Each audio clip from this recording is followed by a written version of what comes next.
ادامه برنامه‌های رادیوی تاجیکستان.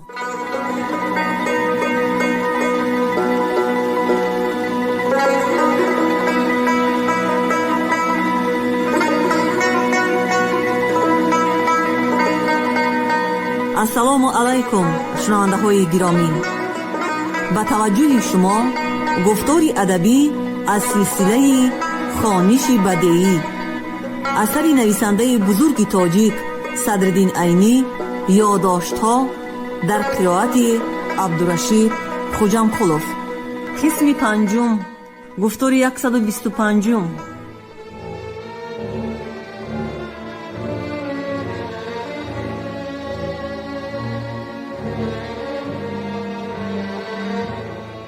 تاریخ انقلاب فکری در بخارا.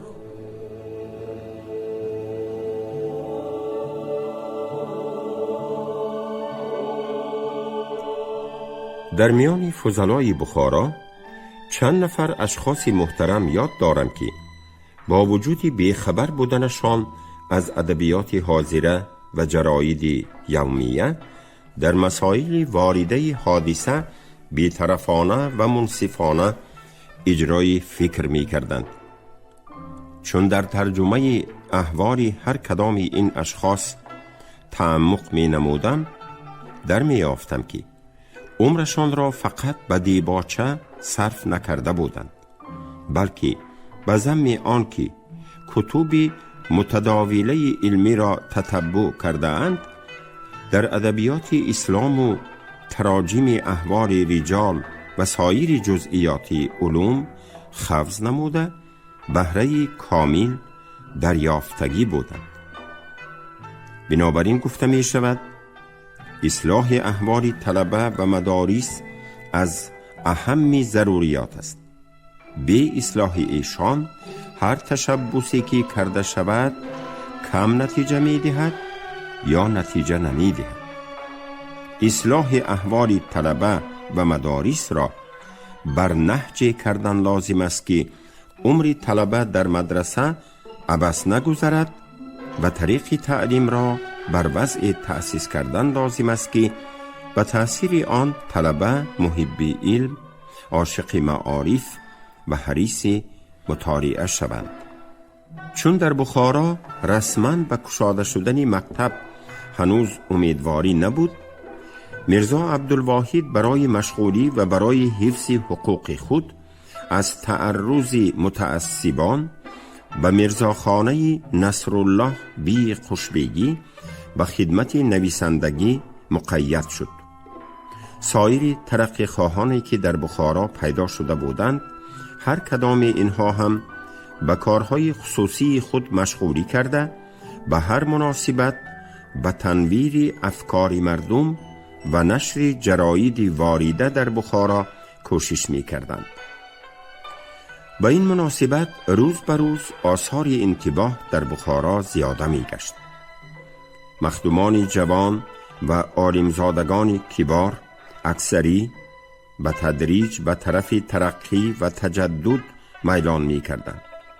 در فصل تیر ماه سنه 1328 میرزا سراج حکیم پسر میرزا عبدالرؤوف از سیر و سفری چند ساله اروپا و آسیا برگشته در خانه خود به بخارا استقامت کرد. ممیله جوانی فاضل با حمیت دانشمند بود. از ورود این شخص به جماعه ترقی پروران بخارا خیلی قوت پیدا شد. میرزا سراج حکیم در خانه خود به طرز اروپا مغازه دوافروشی و دستگاه طبابت گشاده مردم را به طرز نو طبابت می کرد. به این مناسبت القای فکر نموده به تنویر افکار مردم می کوشید. امسال تاتاران قاری اسماعیل نام معلم را آورده مکتبشان را به گاوکوشان دوامت کناندند. اهالی بخارا نیز فرزندانشان را به طریق غیر رسمی به مکتب آهسته آهسته قید می کردند. چنانچه در بالا بیان یافت، چون امیر عبدالاحد برهان الدین رئیس را عزل کرده سخت گرفت، دیگر فتنه جویان امسال در مکتب مقابلت نمی کردند، لیکن همیشه مستعد مقابلت بوده، به فرصت مساعد انتظاری می بردند. چون روزنامه ها از احوال سیاسی و اداری حکومت بخارا و از احوال علمی و ادبی مدرسه های بخارا بحث می کردند، در بین روزنامه خوانان مسئله های علمی با مسئله های سیاسی مخلوطاً مذاکره می یافت. دشمنان مکتب از این حال استفاده کردنی شده، مخفیانه لیکن با کمال جدیت به کار شروع کردند.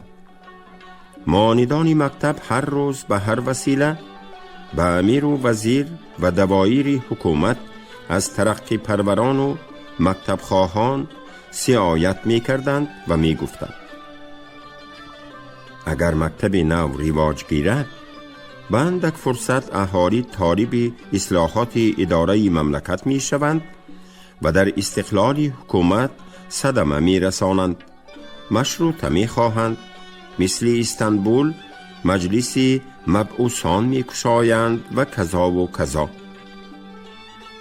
با الچخانه حکومت روس نیز از همین قبیل دانوسها و سیایت‌های سیاسی می کردند و می گفتند که ترقی خواهان به جوان ترکان رابطه دارند، در اتحاد اسلام خدمت می کنند و کذا و کذا. و حالان که در بین ترقی پروران و مکتب خواهان اصلاً فکر سیاسی نبود، غرضشان فقط اصلاح مکتب بود. عاقبت به تأثیر این شکایت‌های خائنانه و سیایت‌های جانیانه، حکومت بخارا با الچخانه روس اتفاق کرده، فرمان و مأمور برآورده، به اولیای اطفال بخارایی سپارش سخت داد که فرزندانشان را به مکتب تاتاران نگذارند. حکومت بخارا منزل را نیز از مکتب تاتاران تخلیه کرد.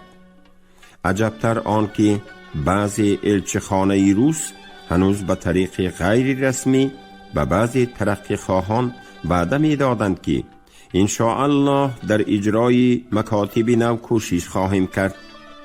مقتضای انسانیت و مدنیت چی که باشد از اهالی بخارا دریغ نخواهیم داشت. عجابت دیگر این که هنوز بعضی ساده لوحان این لاتایلات را باور می کردند و از الچخانه امیدی معاونت داشتند. کسی که به احوال حکومت بخارا واقف است به خوبی می داند که این مواعید اعضای الچخانه در حق مکتب خواهان استهزای محض است، زیرا حکومت بخارا بی رضا و ثواب دید الچخانه دم آبی را نمی آشامید، چی جای آن که امر یا مصلحت صمیمانه الچخانه را رد کند. پس معلوم می شود که وعده معاونت الچخانه دروغ صرف و ریای محض است. چون خواندن بخاراییان به مکتب تاتاران ممنوع شد، مکمل الدین مخدوم پسری برهان مخدوم که چند گاهی به مکتب تاتاران معاونی کرده به طریق تعلیم فی الجمله وقوف پیدا کرده بود، در خانه خود 2-3 نفر اطفال اقربا و احباب خود را جمع کرده، مخفیانه تعلیم خط و سواد کرده قرآن یاد می داد. آه به چی روز آمد احوال بخارا، قرآنی عظیم الشأن را مجبوریم که مخفیانه خوانیم و یاد دهیم. این کار در هیچ حکومتی کفار نیست. این است احوال اسف اجتماعی حکومت بخارا. این است منبع علم شریعت بودنی بخارا.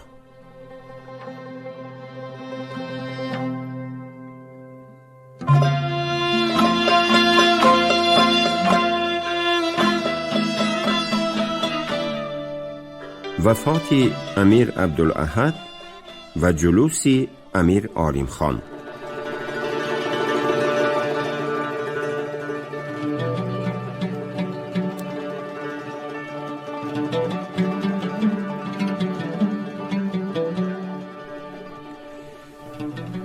پنجم محرم الحرام سنه 1329 هجری، شب پنجشنبه، امیر عبدالاحد خان در کرمینه به چارباغ خیرآباد که به تازگی تعمیر یافته بود مرحوم شد.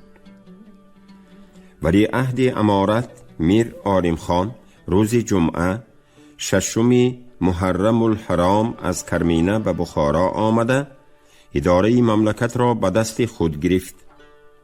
چون سیمای سیاسی و اداری امیر آریم خان هنوز به امور اهالی معلوم نبود، هر کس در اندیشه بود که آیا این امیر جوان مملکت را چگونه اداره می کرده باشد.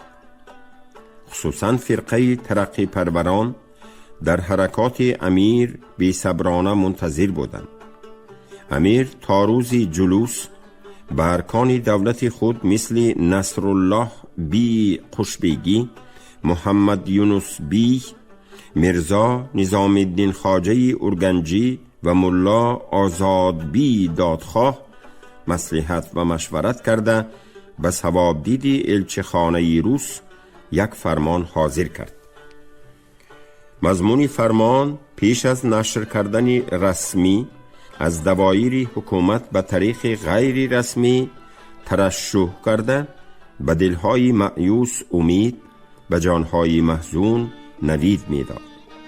فرمان حاضر شده را آیا طبع کرده به اهالی نشر کرده شود یا یک نسخه دستنویس کرده به روز جلوس خوانده شود گفته ارکان حکومت مناقشه می کردند.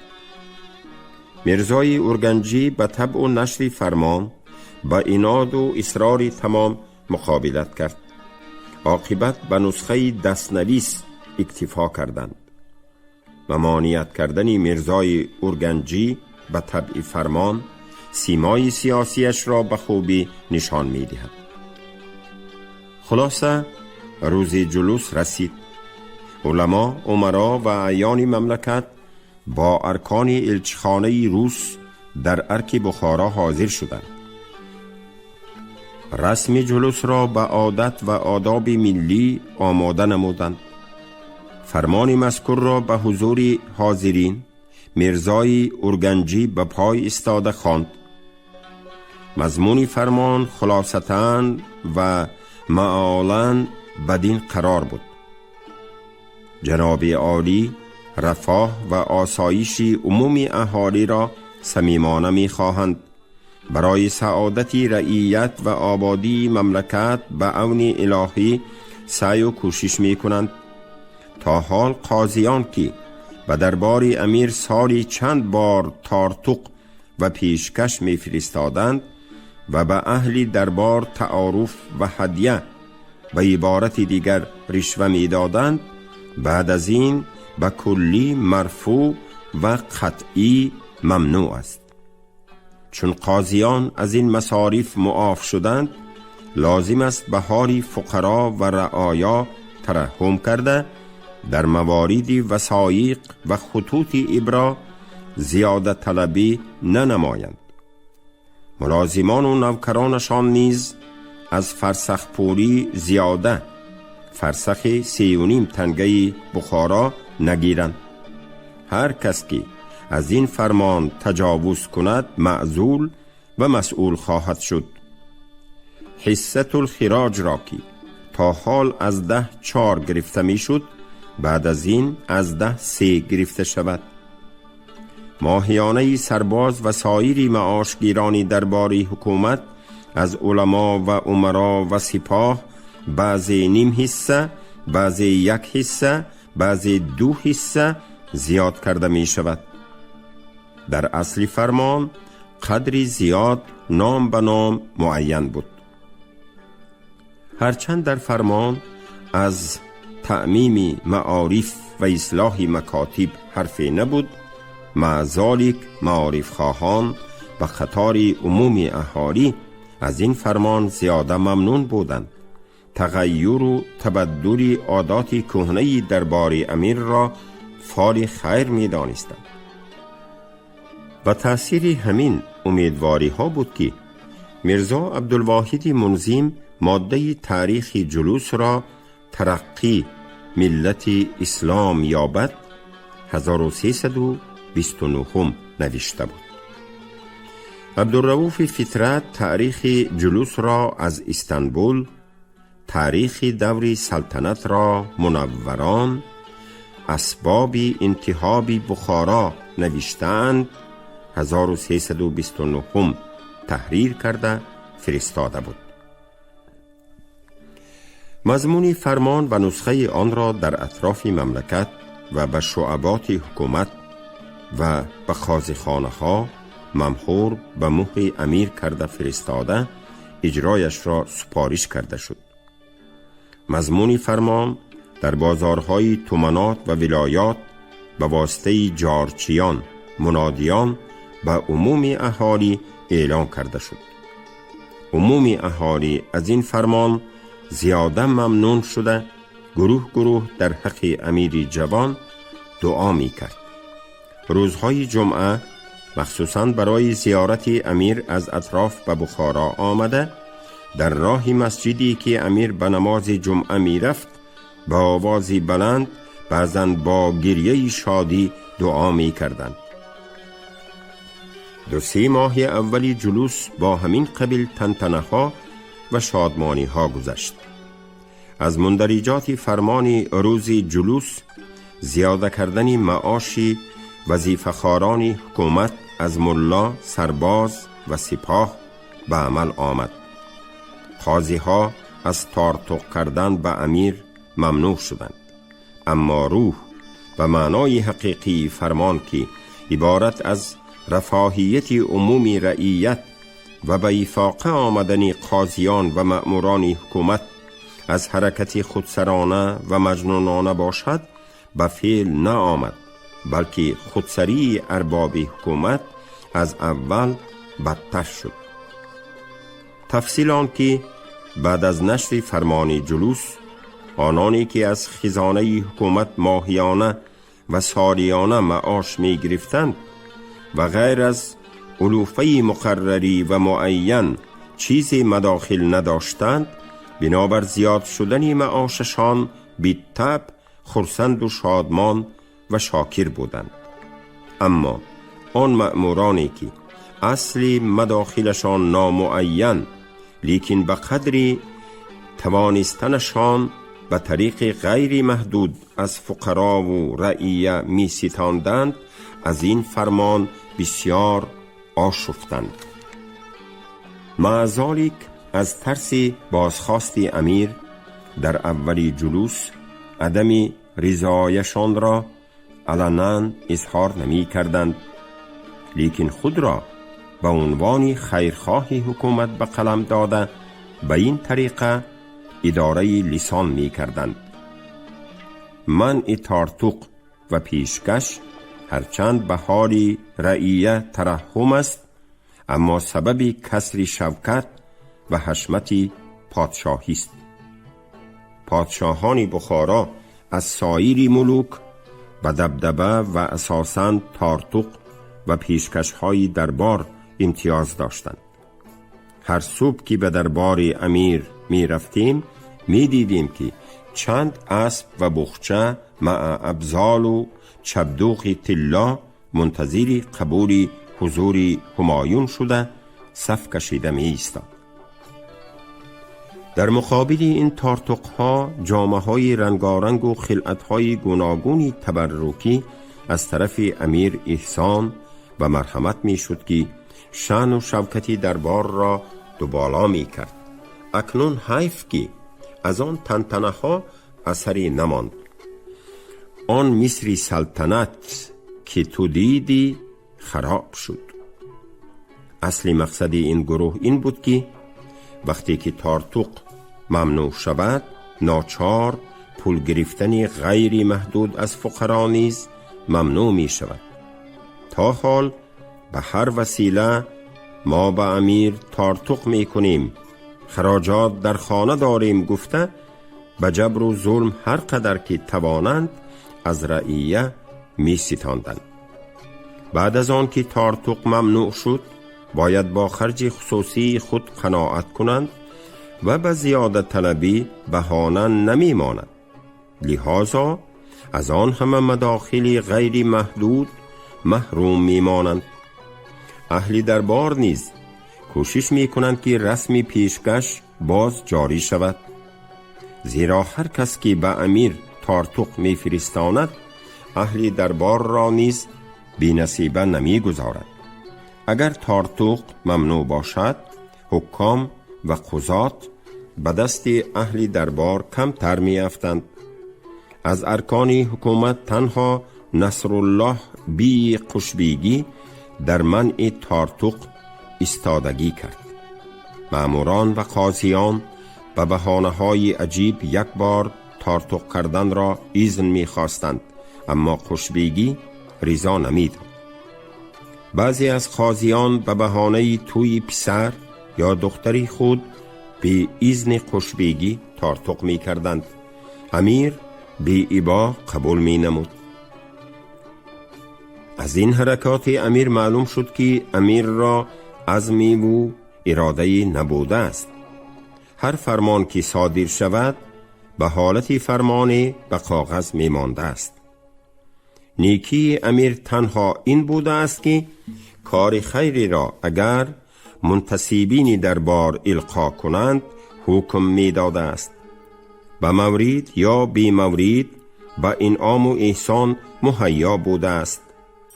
به پول و چیز حریص نبوده است. اما ماموران چه کار می کنند؟ قاضیان بر رعیه چی معامله می نمایند؟ آیا فرمانهای صادر شده جاری شد یا نی؟ این حاکم یا قاضی چرا عکس فرمانی دیروزه را کرد؟ اهل دربار به حکام و قضات اطراف چی رابطه دارند؟ در صدد تحقیق و تفتیشی از این قبیل مسئله ها نبوده است. به عبارت مختصر، شخص امیر لا خیره یرجا ولا شره یخشا بوده است. در همین صورت مأموران و قاضیانی که استخوانشان به خون رعیه سخت شده بود هرچی می کردند کردند. از قاضیان آنانی که در ظلم و بیداد عناد و اصرار داشتند کما فی السابق در حرکات خود دوام ورزیدند، لیکن در پیش هر صادر و وارد و آینده و رونده شکایت می کردند که جناب عالی ترحم بر رعیه کردن را امر فرمودند، اکنون رعیگان سری اطاعت ندارند. مداخلی که از مرافعات به طیب خاطر رعیه حاصل می شود به خرج نمی رسد. رعیه نمی ترسد، حکم را قبول نمی کند. وقت و اعتبار قضات و محکمه شرعی در نظر رعیه پایمال شد و کذا و کذا. چون حرکات خودسرانه اینها مانند آب به خاشاک رفت و مورد مؤاخذه و بازخواستی پادشاهی نشدند، باقی ماندگانی که از بیم مؤاخذه به جور جسارت نداشتند نیز دلیر شدند. در مدت 5 ماه بعد از جلوس مثل سابق بلکه بدتر از آن در مال رعیه و ایتام دراز دستی کردن گرفتند. ارباب و اقساقالان رعیه که نانشان از دری حکام و قضات روغنی می شد و قاضیان و حاکمان راهبری کرده خانه رعیه را تاراج می کردند. رعیه از کمال جهالت و نادانی اختیارش را تمام به دست اقساقال و کدخدای خود داده بود. به تهمت یا به واقعی اگر بر سری رعیه جنجالی و دعوایی می آمد، تنها التجاگاهش کدخدای دیه بود که شریک قاضی و حاکم است. اگر به طریق ندرت بعضی قاضی پیدا شود که بر رعیه ترحم کند، به طبع اقساقالان موافق نمی افتاد، زیرا وقتی که قاضی از رعیه پولی کم گیرد طبیعی به ارباب و اقساقال سهم نمی رسد یا کم می رسد. بنابراین کدخدایان فوری اسباب ساخته چند نفر رعیه را به دادخواهی از این قاضی به پیش امیر و وزیر می فرستادند و در صدد عزل آن قاضی می شدند. در آن زمان یکی از قاضیان که به فقیر رابطه آشنایی داشت و فی الجمله اظهار عدالت می نمود، به فقیر مکتوبی نوشته بود. برای ایضاح احوال آن زمان بعضی فقره آن مکتوب را عیناً به زیر می نویسم. در همین زمان فقراداری زیاده مشکل شده ماند. جزئیات بسیار دارد، به شرح بر نآید. مع ذلک شدت گرمی هوای این ولا و کثرت مشغله و کلا بلا و قلت هواخواهان و صاحب رازان بالکلیه مرا از کار برآورد. بسیار زوری کرد. لاحظی های گوناگون آریز شد. جناب عالی تعیینات و تأکیدات در وجه امورات فقراداری کردند. حالا هم کرده ایستادند، اما دیگر کارداران مطلقاً اعتنای نمی کنند. من مضطر و حیرانم. کردنی من که به هیچ جایی نمی رسد، معذالی کردنی شوم نمی خواهند و نمی مانند. از این جهت زیاده به تنگ آمدم. دیگر چی گویم؟ این احوالی که بیان یافت در بخارا و تمنات و ولایات نزدیکی بخارا بود، اما در حواشی دوری مملکت مثل حصار، کولاب، بلجوان، قراتیگین، درواز فرمان جلوس اثری نبخشیده بود، بلکه از حلم امیر استفاده کرده حکام و قضات آن اطراف به جور و بیداد یکی بر 10 افزوده بودند.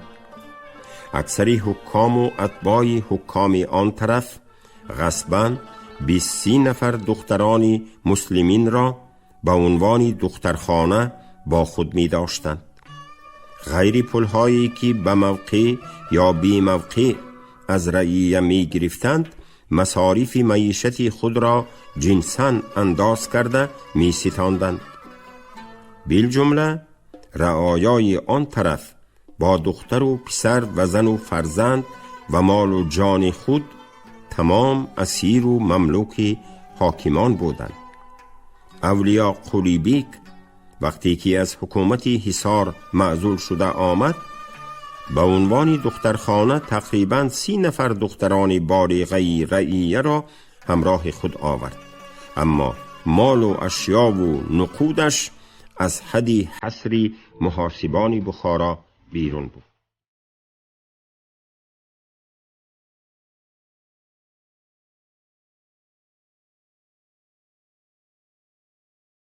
شما گفتار 125 رو از روی اثر نویسنده بزرگ تاجیک صدرالدین عینی یادداشت‌ها شنیدید. راوی عبدالرشید خوجامقلوف، کارگردان شیرعلی نغزلی. پایان گفتار ادبی از سلسله خوانش بدیعی.